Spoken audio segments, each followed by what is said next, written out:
नमस्कार मित्रांनो, मी प्रथमेश कुंभार स्वागत करतो तुमचं आपल्या चॅनलवरती. मित्रांनो, आज आपण ना या व्हिडिओमध्ये ग्रुप डी बद्दल चर्चा करणार आहोत. कारण ग्रुप डीचा पेपर हा आत्ता जूनमध्ये होणं 100% होणारच आहे. तर तुमच्याकडे आता दिवस कमी उरलेत, तर तुम्ही म्हणजे पूर्ण सिलेबस कव्हर करणं शक्य नाही आहे. तुमची स्ट्रॅटेजी काय असली पाहिजे जेणेकरून आपल्याला जास्त मार्क्स घेता येतील. आता आपल्याला एक एक मार्क्सचा हिसाब लावायचा आहे, त्याच्यानुसार आपल्याला मार्क्स घ्यायचे. त्याबद्दल तुमची काय स्ट्रॅटेजी असली पाहिजे या व्हिडिओबद्दल आपण चर्चा करूया या व्हिडिओमध्ये. मित्रांनो, आता बघा, तुम्हाला ग्रुप डीचा पॅटर्न माहीत असेल. रिझनिंग 30 मार्काला आहे, सायन्स 25 मार्काला आहे, मॅथ 25 मार्काला आहे आणि GS 20 मार्काला आहे. मित्रांनो, इथे लक्षात घ्या की तुम्हाला कोणत्याच सब्जेक्टला हलक्यात घ्यायचं नाही आहे. कारण कसं आहे, जर का तुम्हाला रिझल्ट करायचा असेल ना, कुठला एक सब्जेक्ट तुम्हाला रिझल्ट बनवून देणार नाही. तुमचं रिझनिंग चांगलं असेल, तुमचं सायन्स चांगलं असेल, तर तुम्हाला 25पेक्षा जास्त मार्क पडणारच नाही आहेत तिथे. कारण तुम्हाला सगळ्यांना सोबत घेऊन जायचं आहे, तरच तुमचा रिझल्ट होणार आहे. आणि या व्हिडिओमध्ये ना मी माझ्या स्वतःच्या नोट्ससुद्धा देणार आहेत. कारण खूप दिवस झालेलं मला लोक कमेंट करत होते की दादा तुझ्या नोट्स. सो मी तुम्हाला ह्या व्हिडिओमध्ये माझ्या नोट्ससुद्धा प्रोव्हाइड करतो. आपण चर्चा करणार आहोत. पहिली मॅथपासून सुरुवात करूया. हां मित्रांनो, आता बघा, मॅथमध्ये तुम्हाला 25 मार्काचा येणार आहे. 17 ते 18 प्रश्न हे अर्थमॅटिकचे असणार आहे. आणि लक्षात घ्या की ॲडव्हान्समधले काही प्रश्न असे असतात, म्हणजे ॲडव्हान्स तुम्हाला किती मार्काला येणार आहे, 5 ते 7 मार्काला येणार आहे. त्याच्यातले काही प्रश्न असतात ते कोणालाच सुटत नाहीत. म्हणजे त्याच्यासाठी आपण वेळ वायाला घालवणं गरजेचं नाही आहे. आपण पहिल्यांदा अर्थमॅटिकबद्दल बोलूया. तुम्ही अर्थमॅटिकचा मित्रांनो नीट पूर्ण एकदा सिलेबस बघा. त्या सिलेबसमध्ये 4 ते 5 टॉपिक असे आहेत ना की पूर्ण अर्थमॅटिक त्याच्या आजूबाजूला फिरतंय. जर का तुम्ही ते 4 चॅप्टर नीट केले तर तुमची पुढची लिंक लागत जाते. जर का तुमचं पर्सेंटेज क्लिअर असेल, प्रॉफिट लॉस क्लिअर असेल, तर पुढे आता समजा तुम्ही पर्सेंटेज शिकलाय, तर पर्सेंटेजचंच पुढे तुमचा प्रॉफिट लॉस येणार आहे. मग तुमचं सिम्पल इंटरेस्ट कंपाऊंड या वेगळ्या गोष्टी आहेत. पण तुमच्या एकाच कॉन्सेप्टला करून तुम्ही पुढे जाताय. त्यामुळे अर्थमॅटिकमध्ये तुम्हाला आहे ना असे 4 ते 5 टॉपिक आहेत, ते हमखास केले पाहिजेत. मी तुम्हाला या डिस्क्रिप्शन बॉक्समध्ये मी देतो. आणि तुम्ही आत्ता अर्थमॅटिकचा अभ्यास करताना ना तुमच्या नोट्स असतील ना, एकदम शॉर्ट नोट्स काढा की जेणेकरून तुमचं आता सिम्प्लिफिकेशन असेल किंवा नंबर सिस्टीम असेल. आता नंबर सिस्टीममधला काय करायचं ना, तुम्ही अशा नोट्स काढा, एकदम शॉर्ट नोट्स काढा तुम्ही सुद्धा, की तुमचं एक दोन पानांमध्ये थोडं ओव्हरव्ह्यू झाला पाहिजे. ह्या प्रकारे तुम्ही नोट्स काढा.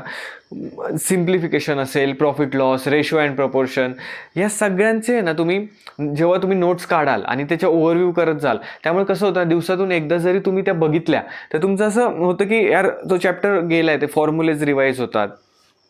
त्यामुळे लक्षात ठेवा, अर्थमॅटिकमध्ये आपल्याला एक पण मार्क सोडायचा नाही आहे. तिथे 17-18 जेवढे क्वेश्चन येतील तेवढे सगळे क्वेश्चन आपल्याला तिथे सॉल्व करायचे आहेत. कारण आता बघा, ॲडव्हान्समध्ये तुम्ही याल ना, मी तुम्हाला ॲडव्हान्समध्ये एक ट्रिक सांगतो. ॲडव्हान्समध्ये 2D मेन्सुरेशन 2D आहे, 3D आहे. तर त्याच्यामधले हमखास 2 क्वेश्चन पडणारच आहेत. तर एक तुम्ही चार्ट तयार करा 2D मध्ये, सर्कल, ट्रायंगल, स्पेअर, परत इकडे आला तर सिलेंडर. या सगळ्या गोष्टींचे फॉर्म्युले आहेत ना, तुम्ही एका पेजवर लिहा आणि त्या दररोज सकाळी किंवा संध्याकाळी त्याची प्रॅक्टिस करत जावा. कारण मित्रांनो, तिथे तुमचे 2 मार्क आहेत ना, ते हमखास असणार आहेत. फक्त आपल्याला तिथे फॉर्म्युला आठवला पाहिजे आणि तिथे व्हॅल्यू पुट करायचे, बस. तिथे तुमचे 2 मार्क फिक्स होणार आहे. त्यामध्ये फॉर्म्युले पाठ करायला विसरू नका. आणि कसं, इथे एक मार्क महत्त्वाचा आहे. त्यासाठी आपल्याला जिथून जास्त मार्क्स घेता येतील तिथून घ्या. मी तुम्हाला माझे या टेलिग्राम चॅनलचा आहे ना, या डिस्क्रिप्शन बॉक्समध्ये माझ्या टेलिग्राम चॅनलचा लिंक दिली आहे, ती जॉईन करा. तिथे मी नोट्स दिलेल्या आहेत माझ्या. त्या मॅथच्या नोट्स तुम्ही बघा कशा आहेत, म्हणजे तुम्हाला एक आयडिया येईल की कसं करायचं. आणि तुम्हाला एक सांगतो, आता तुमचा पेपर जवळ आला आहे ना, तुम्ही मॉक टेस्ट द्यायला चालू करा. म्हणजे जेवढं तुम्ही मॉक टेस्ट द्याल, आता जसं तुमचं होईल, तुम्ही अर्थमॅटिक शिकलाय किंवा ॲडव्हान्स शिकलाय, मॅथमधले तुम्ही जशी प्रॅक्टिस कराल, मग मॉक टेस्टमधून काय करायचं, मी मॉक टेस्टसाठी टेक्स्टबुक सांगतो. टेक्स्टबुक नावाचं ॲप आहे, तुम्हाला सगळ्यांना माहिती असेल. ज्याला माहिती नाही त्यांना सांगतो की टेक्स्टबुक नावाचं ॲप आहे. त्याच्यामध्ये तुम्हाला मॉक टेस्ट देता येतात. त्यांचा कंटेंट खूप भारी आहे.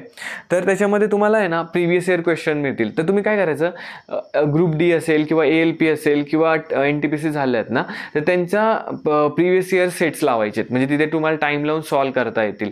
आणि जरी टाईम लावून सॉल्व करता नाही आले ना, तर लगेच तिथे सबमिट करायचं आणि परत पहिल्यापासून आपण सॉल्व करत जायचं. पण तुम्ही मॉक टेस्ट द्या, जेणेकरून तुमची मॅथची प्रॅक्टिस होती. जर का तुम्ही मॅथची प्रॅक्टिस केली नाही ना, तर तुमचं ते रिदम तुटतो.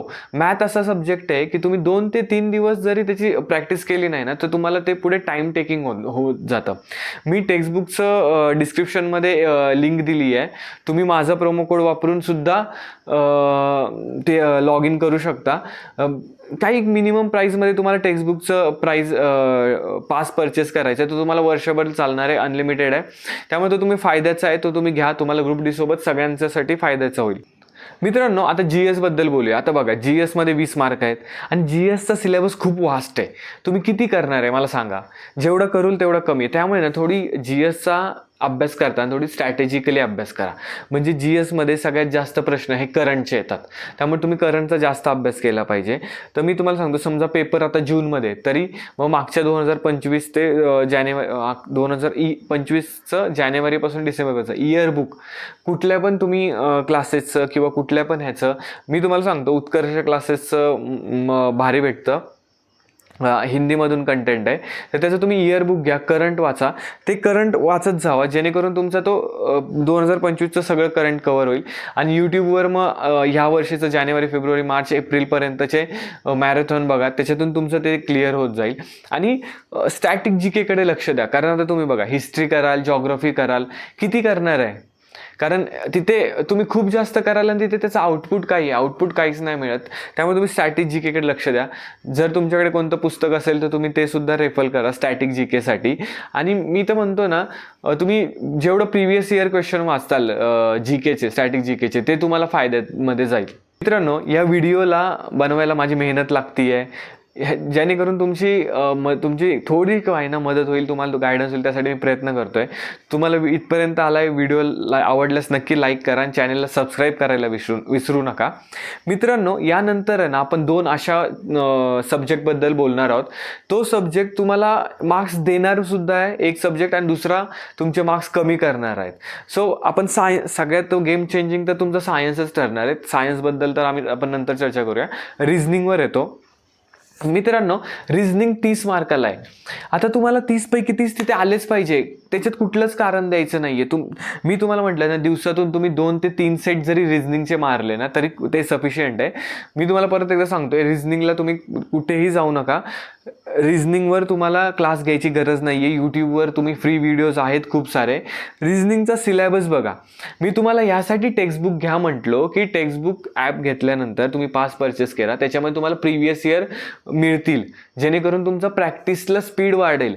तुम्हाला मार्क किती येतात ते नंतर आहे, पण तुमचं ते टाईम मॅच होईल. तुम्ही अर्ध्या तासात 30 प्रश्न सॉल्व करताय का नाही ते तुम्हाला समजेल. आणि रिझनिंगचं कसं आहे ना, पॅटर्न चेंज झाल्यामुळे सिटिंग अरेंजमेंट, ॲनालॉगी, अल्फाबेटिकल ऑर्डर्स ह्या 4च्या आजूबाजूला आहे ना फिरतंय. त्यामुळे तुम्ही प्रिव्हियस इयर बघा की काय येतात. ते खूप प्रिव्हियस इयर बघायचे नाही आहेत आपल्याला. मी तेच बोलतोय की आत्ता जे करंटमध्ये झाले तेच बघा. रिझनिंग हा तुमचा म्हणजे आलाच पाहिजे 30 पैकी 30. का मी यासाठी म्हणतोय, कारण तुम्हाला पुढे जाऊन त्याचा फायदा होणार आहे. एक मार्क आपल्याला गोळा करायचा आहे. त्यासाठी मित्रांनो, रिझनिंगमध्ये मार्क घालवायचे नाही आहेत. त्याची प्रॅक्टिस करा. 2 ते 3 सीट्स हे करा, कारण कुठल्याच गोष्टीला हलक्यात घेऊ नका. तर सगळ्यात महत्त्वाचं मित्रांनो, सायन्स. आता मित्रांनो, सायन्स असा सब्जेक्ट आहे की तुमचा हा गेम चेंजिंग असणार आहे. कारण काय होतं ना, मॅथ, रिझनिंग सगळेजण करणार आहेत. फक्त आणि GKचा तर काय भरोसा नाही आहे. पण सायन्स ज्याच्यामध्ये याला सायन्समध्ये जास्त मार्क आहेत ना, त्याला तो रिझल्ट घेऊन जातो. आता सायन्सचा अभ्यास करताना तुम्हाला फिजिक्स, केमिस्ट्री, बायो आहे. मी तुम्हाला ह्या व्हिडिओमध्ये टेलिग्राम चॅनलचं लिंक दिली आहे माझी डिस्क्रिप्शनमध्ये. ती चेक करा. तिथे मी माझे नोट्स अपलोड केलेले आहेत सायन्सच्या. तर ते जस्ट फक्त नाव फिजिक्स आहे, पण त्याच्यामध्ये फिजिक्स, केमिस्ट्री, बायो तिन्ही पण आहे. आता फिजिक्समध्ये ना मित्रांनो, लाईट आणि इलेक्ट्रिसिटी हे 2 चॅप्टर खूप महत्त्वाचे आहेत. तुम्हाला इलेक्ट्रिसिटी आणि लाईट ह्याच्यावर 4 ते 5 प्रश्न तुम्हाला 100% मिळणार आहेत. तर तुम्ही तो अभ्यास करा. मी म्हणजे आणि परत युनिट अँड फिजिक्समधले युनिट अँड डायमेन्शन असतील, सो त्याचे फॉर्म्युले असतील ते सुद्धा पाठ करा, कारण ते 1-2 मार्काला येणार आहेत. सो आता मी तुम्हाला सांगितलं ना, आपल्याला 1-1 मार्क गोळा करत जायचं आहे. केमिस्ट्रीमध्ये बघा, केमिस्ट्रीमध्ये पिरियॉडिक टेबल आहे. पिरियॉडिक टेबलवर 2 प्रश्न 100% पडणार आहेत. सो तो तुम्ही अभ्यास नीट केला पाहिजेत. मी ह्याचे माझे सायन्सच्या नोट्स दिल्यात, तर तुम्हाला समजेल की आयडिया येईल की सायन्सचा अभ्यास कसा केला पाहिजे. त्यानंतर बायो. आता बायो सगळ्यात ह्या तिन्ही ह्याच्यातला सगळ्यात सोपा टॉपिक म्हणजे बायो आहे. तुम्हाला बायोमध्ये तुम्ही जेवढं जास्त वाचाल तेवढं तुम्हाला जास्त 100% मार्क्स मिळतील. होय, बायोमध्ये बघा ह्युमन बॉडी आहे. ह्युमन बॉडीच्या वेगवेगळ्या सिस्टीम आहे, रिस्पिरेटरी, डायजेस्टिव्ह, सगळ्या सिस्टीम आहेत. त्याच्यानंतर तुम्हाला प्लांट किंगडम आहे, त्याचा अभ्यास करायचा आहे. सो हे असे तुम्ही बायोमधले ठराविक टॉपिकचाच अभ्यास करा, जेणेकरून तुम्हाला जास्त ते फायद्यात होईल. आणि सायन्सचा अभ्यास करताना सगळ्यात तुम्हाला एक मी ट्रिक सांगतो की ती तुम्ही यूज करा. तुमच्याकडे यूथचं पुस्तक असेल किंवा तुम्ही ज्याचं कोणाचं फॉलो करत असाल त्याचं तुमचं प्रिव्हियस इयरचं पुस्तक असेल, तर असं मोठा ठोकळा आहे, तर त्यामध्ये ना तुम्हाला सगळ्यात जेवढं तुम्ही टॉपिक शिकलाय तर त्या टॉपिकचे क्वेश्चन्स दिलेत आणि खाली ना सगळ्यात भारी म्हणजे ते हे दिले, काय म्हणतात त्याला, त्याचं ॲनालिसिस दिलं आहे, म्हणजे थोडीसं एक सार दिला आहे. मग त्यानेकरून तुमच्या ती कॉन्सेप्ट क्लिअर होतील. आणि सायन्समध्ये हेच महत्त्वाचं आहे, रट्टा मारण्यापेक्षा तुमच्या कॉन्सेप्ट क्लिअर असणं. त्यामुळे तुम्ही ते तयार करा. जर का तुमच्याकडे ते पुस्तक नसेल तर तुम्ही ते नक्की परचेस करा. 400-500 रुपयेपर्यंत येऊन जाईल, पण ते तुम्हाला लाईफ लाँग चालेल. सो जेणेकरून तुम्हाला फायदा होईल मित्रांनो. आणि एक सांगतो की आता तुमचा पेपर जवळ आला आहे, टाईमपास करत बसू नका. तुम्ही जेवढे तुम्हाला मॉक टेस्ट देता येतील तेवढे टेस्ट द्या, म्हणजे प्रॅक्टिस तुमची वाढली पाहिजे. म्हणजे तुम्ही 2-3 दिवसातून एक मॉक टेस्ट, अजून पेपर थोडासा टाईम आहे, 2-3 दिवसातून एक मॉक टेस्ट द्या. पण तुम्हाला टेक्स्टबुकचा फायदा ह्यासाठी होईल की तुमचा स्पीड वाढवण्यासाठी तुमची मदत करेल. मित्रांनो, आशा आहे तुम्हाला व्हिडिओ आवडला असेल.